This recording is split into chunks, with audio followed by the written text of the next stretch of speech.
Olá, meus irmãos, a paz de Cristo a todos, tá? Eu queria compartilhar com meus amigos que estão nos assistindo uma passagem que se encontra no livro de Lucas, capítulo 18, do verso 1 ao verso 8, uma passagem que ela tem uma certa dificuldade de interpretação, porque ao mesmo tempo que ela começa a passar uma ideia e no final ela passa outra ideia. Mas eu acredito que o tema central, né, o tema central dela, seja de fato a palavra perseverança, né? E a parábola do juiz iníquo, que se encontra em Lucas, né, 18. Eu digo por que ela tem essa dificuldade, porque os intérpretes entendem que é um pouco estranha a passagem, ela do verso 1 até o versículo 5. Parece que ela tem um feedback, parece que ela tem uma ideia que trata da história da viúva, da sua insistência, do juiz iníquo, do juiz mau. E depois do versículo 6 até o 8, é como se mudasse o tom e Jesus estivesse ensinando alguma coisa relacionada à volta de Cristo e a resposta das orações dos justos que oram a Deus para que o Filho do Homem possa um dia voltar a esta terra e combater aquilo que é injusto. Independentemente desses detalhes, eu queria deixar aqui pelo menos uma palavra para você no sentido de insistir, de bater na porta através da oração por aquilo que você está buscando, tá?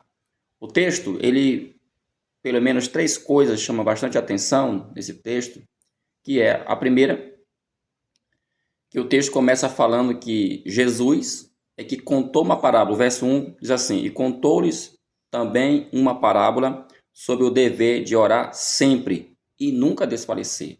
Veja que Jesus, ele não contou por contar a parábola, ele tem um objetivo, e o objetivo é levar os seus discípulos a orar sempre. Nunca desistam. Nunca, como diz o texto bíblico aqui, nunca venha desfalecer. Essa palavra desfalecer, no grego, o significado dela é de alguém que está esgotado, alguém que está acabado, está, sabe, destruído. E isso é normal acontecer na vida, tá? Porque a gente sabe que há dias em que a gente luta, luta, mas tem hora que as nossas forças, elas enfraquecem, tem hora que a gente está fraco, e principalmente quem lida com oração, né? Aquelas pessoas que de fato oram, às vezes você está orando, orando, orando, orando, e parece que tudo à sua volta é, é de parede de aço, né? Como o pessoal fala, o céu parece que está sempre de bronze, e parece assim que nunca há uma saída.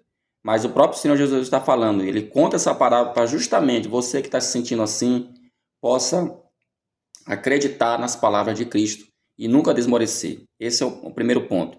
O segundo é a dificuldade que a parábola traz para quem ora, porque a história contada aqui é de uma mulher e só por ser mulher já era uma dificuldade naqueles tempos, vocês sabem disso, né? Ela era viúva e aí a gente não sabe exatamente como era a situação dela, mas as viúvas nos tempos bíblicos, dependendo da situação, elas passavam por grande sofrimento. O autor do livro Compreendendo Todas as Parábolas de Jesus, é o Klein, acho que é Klein o nome dele, ele conta que no mundo bíblico as viúvas elas podiam se encontrar de N maneiras. Tinha viúva que ficava sem nada.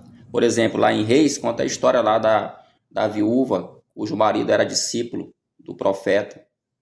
E aí ela estava sem nada para comer e o profeta vai lá através de Deus e abençoa a vida dela na multiplicação dos azeites. Nós temos o exemplo de Tamar também, que ficou viúva, solitária só, e aí teve que fazer toda aquela engenharia, aquela artimanha, acabou se deitando com o seu sogro, depois veio a revelação. Tinha viúvas que às vezes eram vendidas para pagar as dívidas. A viúva que ficava, por exemplo, na casa do marido, falecido, ele conta que a sua posição se tornava a mais inferior dentro daquela família. Claro que isso depende muito também, é óbvio, a gente não está presente em todas as situações, mas é só para mostrar que era uma situação bem complicada. Não é como os dias atuais, né? As mulheres hoje trabalham, as mulheres hoje elas estudam, ou seja, é um evento completamente diferente. Então, além desse problema de ela ser viúva, uma outra dificuldade que o texto apresenta é que havia um juiz, uma autoridade, que esse homem, ele era uma pessoa realmente muito difícil. O texto conta que ele não temia a Deus, verso 3 fala assim, verso 4, né? Não, verso 3, havia também naquela mesma cidade uma certa viúva que ia ter com ele, dizendo, não, verso 2, havia na cidade um certo juiz que nem a Deus temia e nem respeitava homem algum. E você sabe, quando alguém não teme a Deus, ele não vai temer mais ninguém. Todas as outras coisas, para ele, tanto faz. Se Deus, que é o Criador de todas as coisas, ele não temia, ele não respeitava, ele vai respeitar um homem, uma pessoa comum? Então tinha esse juiz, que é um outro obstáculo, um outro problema, uma autoridade. E o texto fala que ele não era só Deus, os homens também, ele estava pouco se lixando. E aqui o outro ensino que a gente aprende é que a dificuldade, irmão, pode ser grande como for, pode ser difícil, mas sempre guarde isso. Deus é quem dá a última palavra.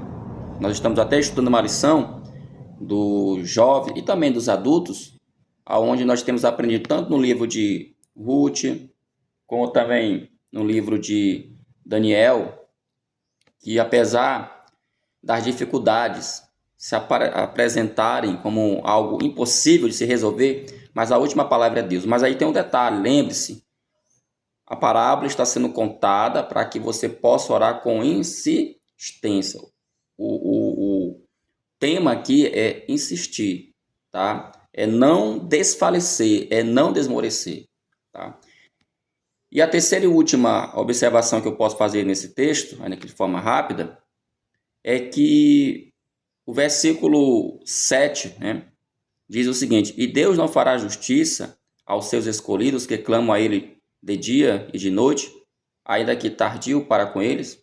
Ou seja, a gente ora, às vezes tem coisas que demoram realmente ser respondidas por Deus, mas em momento nenhum a palavra está dizendo aqui que é para você parar de orar. Pelo contrário, a palavra está mandando você buscar, você orar, você pedir, você insistir, tá?